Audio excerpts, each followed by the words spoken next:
Starting NFL quarterbacks are on shorter leashes than ever before. With the cap hits that you face with DeShaun coming up, how much will that limit you from a roster building standpoint, especially if he winds up not being your starting quarterback?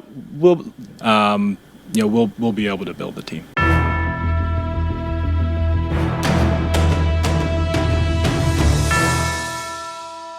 From big-name veterans to journeyman QBs to recent first-round picks that haven't panned out, there are a dozen NFL teams that should and likely will move on from their starting QB in the not-so-distant future. DeShaun Watson. The Cleveland Browns took the risk of trading for DeShaun Watson despite all of his off-the-field issues. They gave him $230 million guaranteed to become the worst quarterback in football, and that is no exaggeration. Even if you want to look past Watson's off-the-field legal matters, the product on the field has been absolutely unwatchable. We've seen Jacoby Brissett, Joe Flacco, and Jameis Winston run Kevin Stefanski's offense better than Watson. The former Houston Texans star suffered a season-ending shoulder injury in 2023 and a season-ending Achilles tear this year. This guy's totally done for, and it is time, heck, it's been time, for the Browns to just accept that. The structure of Watson's deal means that he probably won't be released in 2025. But I mean, there isn't a law that says that the Browns have to keep starting him. Pay the man to sit on the bench and draft your new signal caller in the QB-heavy 2025 draft class. It ain't rocket science. Just keep it simple and replace the man. Bryce Young. There are two factors working against the 2023 first overall pick here. For one, the Carolina Panthers offense has functioned considerably better with Andy Dalton at the controls. And secondly, the Panthers own their 2025 first round pick and are thus in a spot to take a promising signal caller like Georgia's Carson Beck, Colorado's Shedeur Sanders, or Miami's Cameron Ward. It's not entirely Young's fault that things haven't worked in Carolina. The coaching staff has let him down. The offensive line is atrocious. And a 34-year-old Adam Thielen is his best wide receiver. So, yeah. But results matter in the NFL. And Young has not been the franchise savior that the Panthers envisioned when they sold the farm, an arm, and a leg in order to move up and get him first overall in 2023. Anthony Richardson. Richardson lost his starting QB job to Joe Flacco already, but who knows how long that'll last. Flacco officially looks like a washed-up 39-year-old journeyman QB, proving that last year's run of the Browns was just a total fluke. It's going to be interesting to see how the Colts handle the Richardson situation from here. The early guess is that he just doesn't play again this season, and that they'll maybe give him one last shot to prove himself in 2025. But given Richardson's injury history and inconsistent production, it just feels like he will not last in Indy beyond another year. So, sadly, he fits this depressing list of quarterbacks who will lose their starting job permanently, and thus will no longer be on his current team. Gardner Minshew II. After nearly leading the Colts to a playoff berth last year, the guy with the NFL's best mustache signed a 2-year deal with the Las Vegas Raiders worth $25 million. That, overly generous pact included $15 million of that being guaranteed money. Minshew has not been the answer on a Raiders team mired in complete dysfunction. Devontae Adams lasted just 3 games with the Silver and Black this season before getting traded to the New York Jets, a move that's been inevitable for more than a year.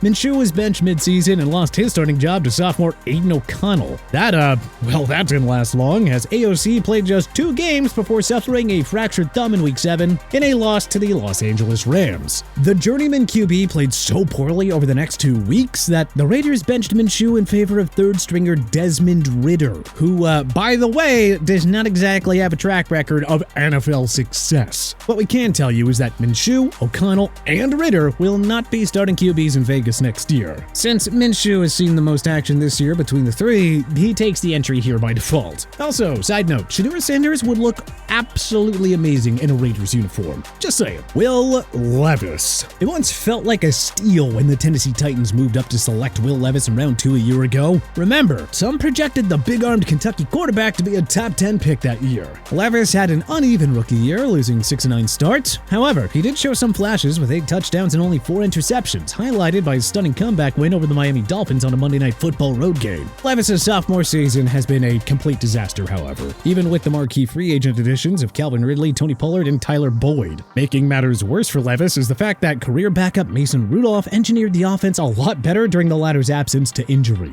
The Titans are in the early stages of a rebuild and cannot really afford to stay patient with a quarterback who hasn't shown any signs of being a true franchise player. If the Titans don't plan on getting a new quarterback in the draft, they may as well roll the dice on a young QB in need of a fresh start like Bryce Young or Justin Fields. A Another option could be to explore the trade and free agent markets for bridge QB options like Gino Smith, Andy Dalton, Sam Darnold, or Jacoby Brissett. Heck, the Titans could even roll out Rudolph as their starting QB for 2025 while searching for their long-term successor. Bottom line is that Will Levis won't be the Titans starting QB in 2025. Like the other guys on this list, his best bet is to find a new home and just try to revive his career a la Baker Mayfield in Tampa Bay. Daniel Jones. Seriously, find yourself someone who loves you as much as the New York Giants love Daniel Jones. Danny Dimes has somehow turned awful quarterback play and one winning season into 6 years as the Giants' starting QB. Oh, and a $160 million contract. Life sure is funny sometimes, huh? Look, yeah,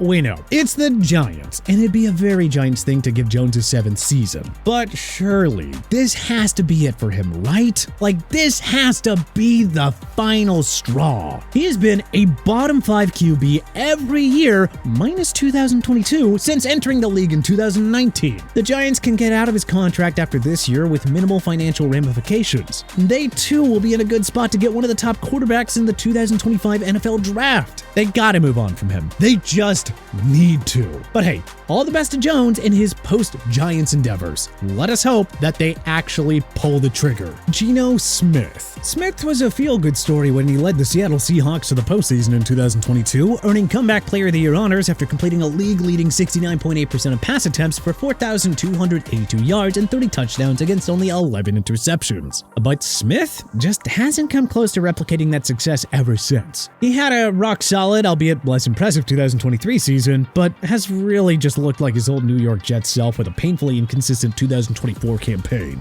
Smith is turning the ball over at a very alarming rate, and it is absolutely crushing the Seahawks. It just doesn't really make much sense for them to commit to a hot and cold QB who will be 35 years of age next year. So look for GM John Schneider to make a change after this season. Seattle could give Sam Howell, whom they acquired via trade with Washington, a look, or they could target another veteran QB. Heck, we'd love to see them give Bryce Young a look in that star-studded offense. You know, should he be available at the right price. Bottom line is, Geno Smith's time is up in Seattle after this year. Derek Carr. Like the Browns with DeShaun Watson, the Saints are stuck with an overpaid and underperforming signal caller for at least another year. You can thank GM Mickey Loomis for that inept salary cap management. But just because the Saints are stuck with him for another year, that doesn't mean that they should start Carr. Seriously, he is a bottom 10 starting QB in this league. He'll be 34 next year. It is just time to rebuild and start a new era of Saints football. I mean, it's been time for a rebuild, but whatever. New Orleans' next head coach should be all over drafting and developing a quarterback next year. The Saints will have a top 10 pick and be in position to take someone like Shedeur Sanders, Carson Beck, Cameron Ward, Quinn Ewers, or Jalen Milroe.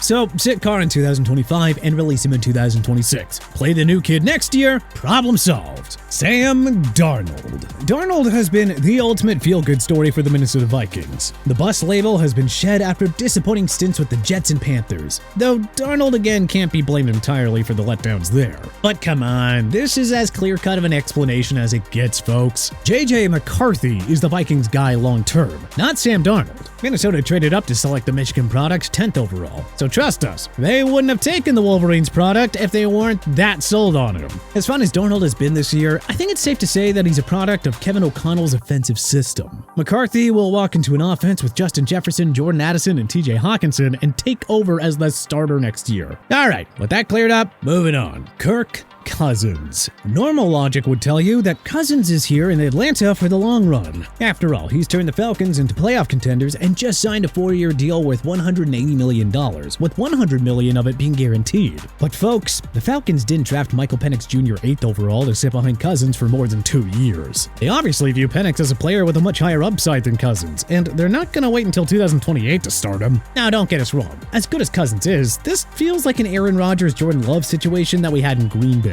The established veteran is still the starter for now, but even if he's at the top of his game, he's on borrowed time. A new kid has to eventually play. So our guess is that unless Cousins leads Atlanta to at least one deep playoff run, the Falcons will end up cutting ties within the next couple of years. Hard to envision them cutting ties in 2025, but you know, 2026 feels like a pretty good bet for the Penix era to begin. Dak Prescott. Yes, the Dallas Cowboys just handed Prescott a 4-year deal worth $240 million, but but that was before the Cowboys became a train wreck. Prescott signed that extension after leading Dallas to 3 straight 12-win seasons and playoff appearances. He signed that deal before the offensive line and defense fell apart and before Mike McCarthy turned in his worst season as an NFL head coach. Look, Jerry Jones won't admit it, but a significant retool of some sort is on the horizon. The only untouchable should be Micah Parsons and CeeDee Lamb, though Trayvon Diggs' hefty deal means that he is unlikely to be moved as well. We expect maybe 1 or 2 more seasons of Prescott and Big D. Then, the Cowboys will hit rock bottom, finish with a top 10 pick, and take Prescott's successor, Trevor Lawrence. The Jacksonville Jaguars made the mind-numbing mistake to give Trevor Lawrence a 5-year extension worth $275 million before the start of 2024. That is a lot of money for a guy who has yet to put together a full solid season as an NFL QB. The Jaguars are in complete disarray, and it's not just T-Law, it's the ownership, the front office, the coaching staff, and the bulk of that roster. So it only feels like a matter of time until the entire operation just implodes, leading to an inevitable divorce between T-Law and the Jags. But which other NFL quarterbacks do you think will lose their starting jobs? Do you agree with our list? What do you think we got right? What do you think we got wrong? Was there anyone that we may have missed? Let us know in the comment section below. If you like this video and learned a thing or two, clicking the like button helps out a ton. And you know, we really appreciate it. If this is your first time coming around to TPS though, subscribing is a great idea because we put out videos like this every single day. But as always, thanks for watching